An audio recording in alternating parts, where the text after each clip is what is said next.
Pernah gak sih kalian itu punya teman kerja yang fokus kerjanya itu kayaknya bukan untuk melaksanakan SOP, tapi untuk menjilat atasan. Jadi kalau misalnya ada atasan, mendadak dia itu menjadi si paling rajin, si paling pinter, si paling SOP. Padahal kalau nggak ada atasan ya, kerjanya itu ancur-ancuran. Bahkan nggak jarang ya, itu menjadi benalu di dalam tim. Kita sering menyebut orang seperti ini dengan teman yang cari muka. Tapi harus hati-hati ya, apakah benar dia adalah teman yang cari muka atau jangan-jangan justru malah kita sebenarnya yang pemalas ya, yang nggak bisa kerja sesuai SOP sehingga kita iri dan memfitnah teman kita sebagai teman yang cari muka. Setidaknya ada beberapa cara untuk membedakan dua fenomena tersebut. Seperti apa cara membedakannya? Siapkan kopimu dan simak videonya sampai akhir.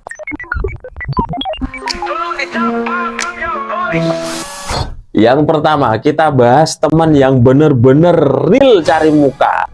Biasanya ya, dia itu kerjanya kalau ada atasan itu luar biasa rajin. Tapi kalau lagi gak ada atasan, itu kerjanya bener-bener ancur-ancuran.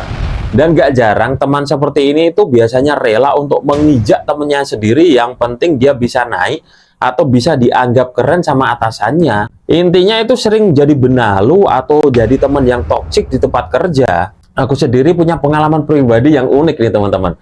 Jadi waktu aku masih jadi satpam di sebuah proyek, karena proyek itu kan keamanannya ketat banget ya, karena rawan pencurian material proyek. Jadi ada aturan di mana barang-barang yang dibawa keluar itu harus ada suratnya, namanya MGP. Dan itu harus ngurus dulu. Tujuannya untuk menghindari pencurian material proyek dari pekerja sendiri. Nah, waktu aku lagi jaga di depan, itu ada salah satu karyawan yang bawa roda satu atau kalau di tempatku namanya Arko ya. Itu dia bawa galon untuk diisi ulang di area luar proyek. Jadi dia dorong pakai Arko tersebut. Nah, aturannya Arko itu nggak boleh dibawa keluar dari area proyek kecuali kalau udah ada surat izinnya yang disahkan oleh perusahaan. Nah, itu kan ada bapak-bapak kuli bawa Arko kayak gitu ya, di atasnya ada galon air. Nah, otomatis ketika lewat tempatku kita stop ya. Kita jelaskan prosedur keamanan yang ada di sana. Mohon maaf Bapak, ini Arkonya nggak boleh dibawa keluar. Kalau Bapak mau beri air galon ya, itu galonnya silahkan dibawa keluar. Arkonya dititipin sini aja. Nanti kalau Bapak udah balik bawa air galonnya, nanti Bapak ambil lagi Arkonya, dibawa lagi ke dalam proyek. Jadi jalan dari sini sampai area pekerjaan Bapaknya yang itu masih jauh banget, itu Bapaknya bisa pakai Arkonya. Tapi kalau keluar dari sini itu nggak boleh bawa Arko Bapak. Dan si bapak-bapak tersebut nggak ada masalah, dia menyadari, Oh gitu ya Mas ya. Oke Mas, kalau gitu titip Arkonya di sini ya. terus galonnya dibopong dibawa keluar. Ya semuanya aman ya, saling menyadari dan nggak ada masalah sama sekali. Di situ kan aku kerjanya 3 orang ya, jadi aku nyetopnya itu sama 2 orang temanku.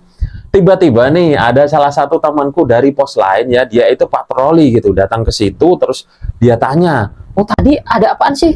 Terus kita ceritakan kan, tadi ada bapak-bapak kuli nih mau bawa Arkonya keluar buat beli air minum, tapi kita stop di sini karena kan nggak boleh. Oh gitu ya, oke oke. Nggak berselang lama ada supervisorku datang gitu kan ya.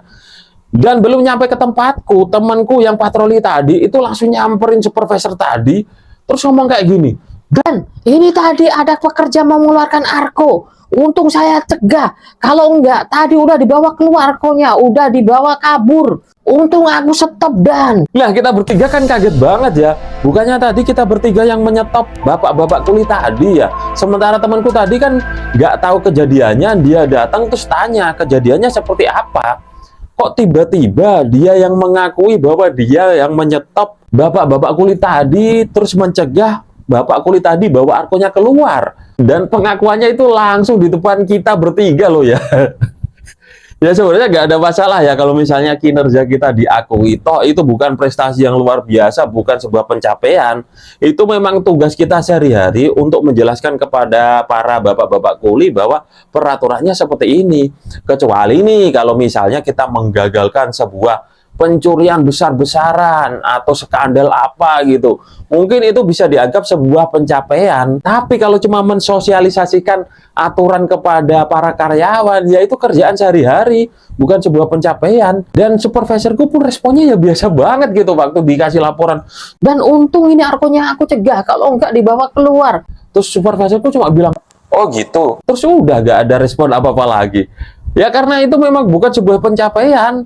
Tapi di luar hal tersebut ya kita cuma kaget gitu. Loh kok bisa gitu. Tiba-tiba dengan lantangnya tanpa malu-malu di depan kita bertiga ya mengakui bahwa itu pekerjaan dia. Nah, kalau seperti itu mungkin kita bisa menyebutnya sebagai teman yang suka cari muka. Bahkan terkadang kalau yang lebih parah ya itu bisa sampai menginjak teman sendiri ya, menjatuhkan teman sendiri supaya dia bisa naik dan dianggap keren sama atasan. Itu yang the real teman cari muka.